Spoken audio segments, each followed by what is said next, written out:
Good evening and welcome back to Sports Talk ATL. I am Chase Earl, joined by Alex Lord. Braves won on Monday, which means the Braves jacket stays on. That's 4 in a row, and that is undoubtedly a streak. Again, a 5-run eighth inning, the second time in the last 4 games, the third time in the last 4 games that the Braves have come from behind to win. The offense has been much better. Sean Murphy, Austin Riley, both homered.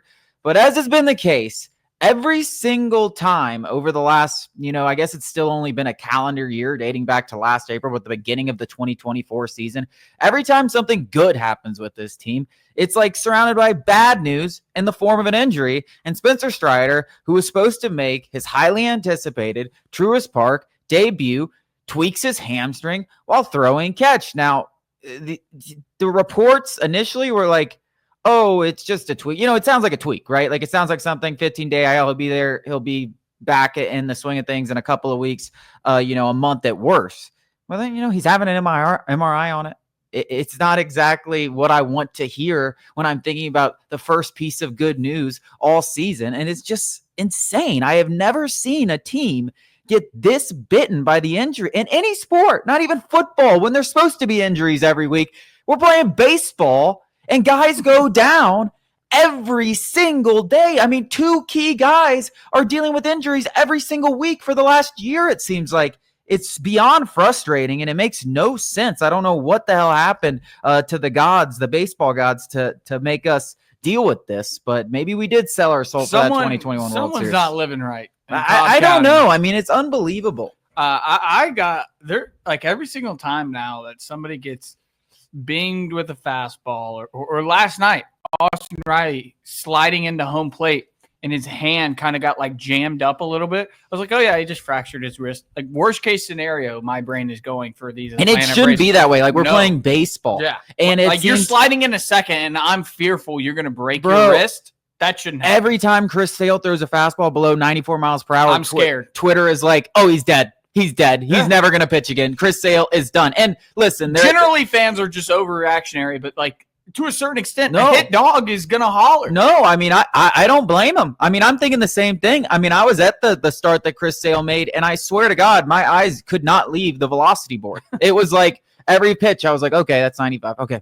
96. Oh, okay. 97. Oh, the 97. Nice. Dude, and then you saw the 90s, and it was like, whoa, I old man dying. thought about Rossiel Iglesias, and I know what was this, his 4th day in a row, or I think fourth game in a row. I was like, oh God, I just hope there's just nothing wrong. And maybe it was just fatigue. It looks like it was just fatigue. We'd have heard about it.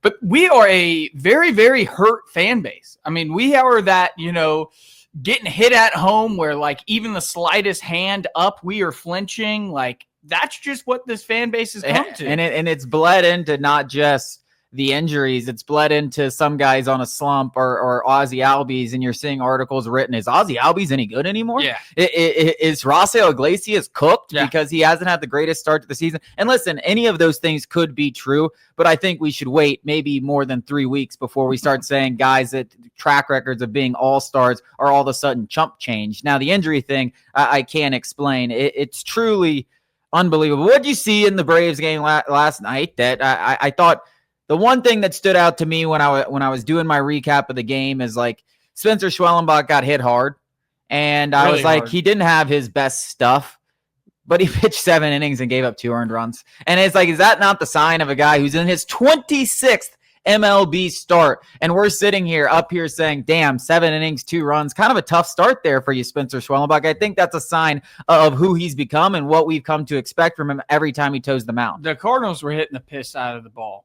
These were not lucky hits by any means. These were hard hit balls. And I caught myself looking up, and it was the 8th inning, and they had only scored 2 runs or 3 runs, 2 of them earned.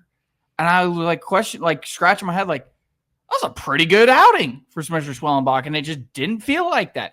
I think that's the mark of a guy who's got it, where even when he doesn't have his best stuff, he still went 7 innings and only gave up 2 earned runs. And we talked about it yesterday. I was a little off in my prediction. I think you were pretty spot on, maybe an inning off. That the kind of guy that you want in a starting pitcher is he gets roughed up by the Blue Jays.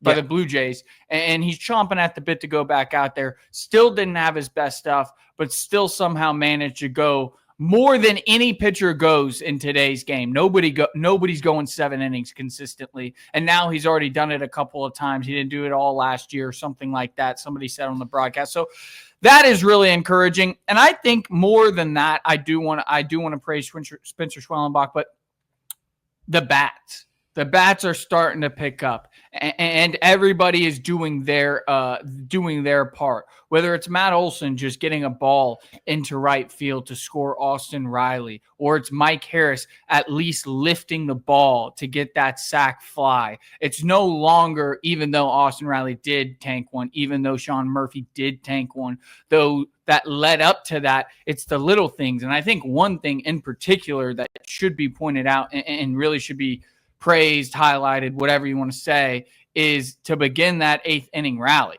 Austin Riley beating out that throw. It cannot definitely overlooked. I don't see really anybody talking about it, but it needs to be talked about because that's what kept that rally, kicked off that rally. So that's the small things that this club needs to do. Instead of doing the crap that we saw in the beginning of the game where, it was some of the sloppiest baseball defensively I've ever seen in my life. It was atrocious to watch. That felt like, honestly, the game was tipping to where I was like, and we're doing this crap again. Thankfully, stopped the bleeding. I loved every single bit of it. But again, Spencer Schwellenbach, can't say enough good things. Yeah, well, the bats are kind of moving the baton, and I think a lot of that comes from the fact that the depth in the lineup, as we talked about yesterday, is so much better. Verdugo got another hit. Yeah, you're not thinking about. It just felt like when you only had 5 guys up there, and if a guy like Austin Riley started slumping and Ozzie Albies, right now Austin Riley had a good game, but up until that point, 3 or 4 games, 5-game stretch, he had been really, really, really bad. Ozzie Albies hasn't been great for a few games. It felt like if 2 of those guys were off, the other 3 one of them had to hit a home run. And it just felt like that was the only way the Braves were going to get any form of offense because they all had to be really, really good to have consistent offense. And now you can have Ozzie Albies slump a little. You can have a guy have a bad game. And the rest of the lineup is still willing to, hey, let's put up a good at bat. Let's keep the baton moving because the guy behind me can pick me up. And, when Sean Murphy's hitting 7th instead of 4th or 5th, it's a lot different feeling for the entire lineup as far as the pressure of the group. Now, I don't think Alex Verdugo is a godsend by any means, but obviously you got Marcell. Got on base twice. You got Marcell Ozuna back in the lineup as well. And when you add both of those to what you had a week ago, you can see it's just a night and day difference. And you had on Ronald Acuna back to that. We can start saying, hey, things could look a little scary again, especially even though I don't like them. But you throw Jerks and Profar in there too with Ronald Acuna. Now you're really like, oh, hey, that's a deep lineup. This is what we all thought we were going to get when we were, glazing the Braves all off season, and we start off 0-7, and Profar's pop for PEDs. The sky is falling. This is the kind of stuff where the wheels are now turning. And while we do have a bullpen game today, Tuesday. The bats right now are kind of encouraging enough where you're like, we have a shot today.